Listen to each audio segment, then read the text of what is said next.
වතුර පොදන්න නැති කාන්තාරයක් කොහොමද මෙච්චර දියුණු වුනේ? මේ එක්සත් එමීර් රාජ්‍යයේ දියුණුවේ රහස ගැන හැම දෙයක්ම මම ඕගොල්ලන්ට අද කියනවා. අපේ මෑඩ්ඩයි channel එක subscribe කරලා රැඳිලා ඉන්න මේ වීඩියෝ එකේ අවසානයේදී. ඩුබායි අද ලෝකයේ අතිශය ජනප්‍රිය නවීන වාණිජ නගරයක් වුණත් ඒක විශාල කාන්තාර ප්‍රදේශයක්. එතකොට ජනතාවගේ ප්‍රධාන ජීවිකාව වුණේ මසුන් දඩයන් කිරීම සහ මතු ගවේෂණය. ඒ වගේම මේ පොඩි වෙළඳානුත් මේගොල්ලෝ කළා. ඉතින් මේ ජනතාවට ජීවත් වෙන්න බොහෝම අපහසු කාලයක් තමයි තිබුණේ. උණුසුම් කාන්තාරයක ජලය හොයාගන්න එකත් මේගොල්ලන්ට විශාල ගැටලුවක් වුණා. 1960 දශකයේදී මේලට පළමු තෙල් එංගිය හම්බ වුණා. මේ 60ත් 70ත් දශකය අතරතුර මේගොල්ලන්ගේ ආර්ථිකය වේගයෙන් වර්ධනය වෙන්න පටන් ගත්තා. හැබැයි යාලට තෙල් වලින් සල්ලි හම්බ වුණා. මේ රට ගැන වැඩි කතාබහකට ලක්ුණේ නැහැ. මේ රට කාන්තාරයක් නිසා කවුරුවත් එන්නවත් වැඩි කැමැත්තක් දැක්ුවේ නැහැ. මේ රට ගැන අපි පොඩ්ඩක් පෙර තත්ත්වය ගවේෂණය කළොත් මේක තනිකරම පැතලි රටක්. කිසිම ගහක් කොළක් නැති, වතුර පොඳක් නැති, කන්දක් පල්ලමක්වත් නැති රටක්. ඔයා නිකමට හිතාගන්න දවස් 3ක් එක දිගට වැස්සොත් කිව්වට විශ්වාස කරන්න මේ මුළු රටම යට වෙනවා. මොකද මේකේ කිසිම කාණු පද්ධතියක් නැහැ. ඒ වගේම කිසිම කන්දක් පල්ලමක් නැහැ. තනිකරම ෆ්ලැට් රටක් හින්දා. එහෙම රටකට වැස්සක් වැස්සොත් මොනවා වෙයිද? ඉතින් ඩුබායි කියන්නේ එහෙම ලොකු වැස්සක් වහින රටක් නෙමෙයි. ඉතින් මේ වහින කාලෙට පොඩි හිරිපොඳ වැසි තමයි මේ රටට වහින්නේ. මේ ඩුබායි භූමිය පිළිබඳව කරපු එක සර්වර් එකකින් ඒගොල්ලෝ හොයාගෙන තියෙනවා. මීට අවුරුදු මිලියන 2කට කලින් මේ ඩුබායි කියන්නේ වතුර ගලාගෙන ගිය භූමියක් කියලා. ඉතින් මේ පස්සේ කාලේ ආපු අධික උෂ්ණත්වය නිසා මේක පල්ලෙහාට ගිලා බැහැලා තියෙනවා.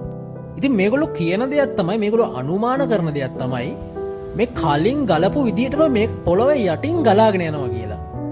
ඉතින් මේ සයන්ස් එක තේරුම් ගත්ත බුද්ධිමත් පාලකයෙක් හිටපු නිසා මේකේ නල පද්ධති දාලා වතුර උඩට ගන්න තරම් දක්ෂ මොලයක් තිබ්බා, දැක්මක් තිබ්බා.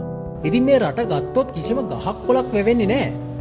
90ක් වගේ මේ ගස් හිටවල තියෙන්නේ. මේ ගස් වලට වතුර ඔටෝමැටිකලි දාන්න ඕනේ. ඉතින් ඒවට වෙනම බටපද්ධති තියෙනවා. මේ තනකොළ වලට පවා අපේ රට වගේ නෙමෙයි වතුර දාන්න ඕනේ. ඉතින් 1990 වෙනකොට මේ තෙල් ආදායම මේ රට දුවන්න බැරි වුණා. ඉතින් මෙයාලා දැනගෙන හිටියා මේ තෙල් කාලයක් යනකොට නැති වෙනවා කියලා. ඉතින් මෙයාලා තීරණය කළා මේ රට වෙනම පැත්තකට අරන් යන්න. ඉතින් 2000 දශකය වෙනකොට කිව්වට විශ්වාස කරන්න මේගොල්ලෝ 95ක් තෙල් වලින් නෙමේ ආදායම හොයන්නේ. වෙනත් ශේෂ්ත්‍ර වලින්. ඉතින් ඒ ගැන කතා කරන්න කලින් මං කැමති මේ ඩුබායි පාලකයා ගැන කතා කරන්න. ඔහුට තිබ්බා එක්තරා මානසික ලෙඩක්. ඒ තමයි ඇවරේජ් එකට සෙටල් වෙන්නේ. ඒ කියන්නේ ඔහුට කොච්චර කළත් සෑහීමකටපත් වෙන්න බෑ. මෙයාට ඕනේ කළා මේ ලෝකේ තියෙන අංක 1 රට වෙන්න. මේ රට ගැන වැඩි කතාබහකට ලක් වෙන දෙයක් කරන්න. ඉතින් ඒ වෙනකොට ලෝකයේ උසම කුළුණ වෙලා තිබ්බේ අයිෆල් කුළුණ. ඉතින් ඒකට අභියෝග කරන්න මෙයා ගැහුවා ඊටත් වඩා උසට. මොකද්ද? බර්ජ් කලීෆා. මේක උසම ටවර් එක වුණා විතරක් නෙමෙයි. මේක තමයි උසම රෙස්ටොරන්ට් එක, උසම නයිට් ක්ලබ් එක සහ උසම ලිෆ්ට් එක. මේක ගැන ලෝකයේ මිනිස්සු කතා වෙන්න ගත්තා. කිව්වට විශ්වාස කරන්න මේකේ තියෙන ඉඩ ප්‍රමාණයෙන් 139ක්වත් පාවිච්චි කරන්න බෑ. මෙයාලට ඕන උනේ මේක පුරවන්න නෙමෙයි. මේකෙන් ලෝකෙට ලැබෙන නම ගැන. ඒ වගේම ලෝකෙ පුරා shopping malls තියෙනවා. හැබැයි අපි හදන්න ඕනේ ලෝකයේ ලොකුම shopping mall එක. ඉතින් හැදුවා ලෝකයේ ලොකුම ඩුබායි මෝල් එක. ඒ වගේම පාක් ජුමේරා. මේක අභ්‍යවකාශයට ගියත් පේන විදිහට තමයි නිර්මාණය කරලා තියෙන්නේ. ඉතින් මේක හදලා මේ නිකන් හිටියේ නෑ. මේකේ ලක්ෂරි විලා හදලා ලොකු සල්ලිකාරයන්ට දීලා ඉන්කම් එකක් ගත්තා. ඉතින් මේ රජතුමාට ඒත් මදි. කොච්චර දේවල් කළත් සෑහීමකටපත් වෙන්න බැරි කෙනෙක්. හැදුවා ලෝක සිතියම වගේ වර්ල්ඩ් අයිලන්ඩ් එකක්. මේක ඇතුලේ අපේ ලංකාවක් තියෙනවා. මේක හැදුවේ මුහුද උඩ. ඊට පස්සේ හැදුවා ඩුබායි ලෑන්ඩ් කියලා එකක්. කිව්වට විශ්වාස කරන්න දවසට ලක්ෂ 2කට වඩා මේකට මිනිස්සු එනවා. ඊළඟට කරපු වැඩේ නම් හරිම විස්මයජනකයි. මොකද්ද? කාන්තාරයක් වෙලත් ලෝකේ විශාලම ෆ්ලවර් ගාඩන් එක හැදුවා. තනිකරම මල් වත්තක් මේකේ මල් ಜಾති මිලියන 150කට වැඩියෙන් තියෙනවා. විශ්වාස කරන්න පුළුවන් දයාලුවනේ. මේකේ මල් වලට වතුර කොච්චර ඕනේද?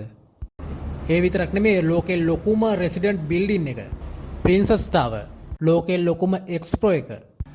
අන්ඩර්වෝටර් බ්‍රිජ්. අන්ඩර්වෝටර් ටෙනිස්, අන්ඩර්වෝටර් හෝටල්ස්. පාවෙන අවන්හල්. ඒ වගේම ලෝකේ විශාලතම වෝටර් ඩාන්ස් එක. කිව්වට විශ්වාස කරන්න මේකට දවසට වතුර ගැලුම් ලක්ෂ 2කට වඩා යනවා. මේ වතුර නැති භූමියක් වුණත්. කෙසේ වෙතත් මේ ඩුබායි රජතුමාට අනිත් රටවල් වල පාලකයන් කිව්වේ කරන්න බැරි දේ පවා කොහොම හරි කරන නායකයෙක් කියලා. මේ රජතුමාගේ විස්මය ජනක දේවල් මේ ටිකක් විතරයි.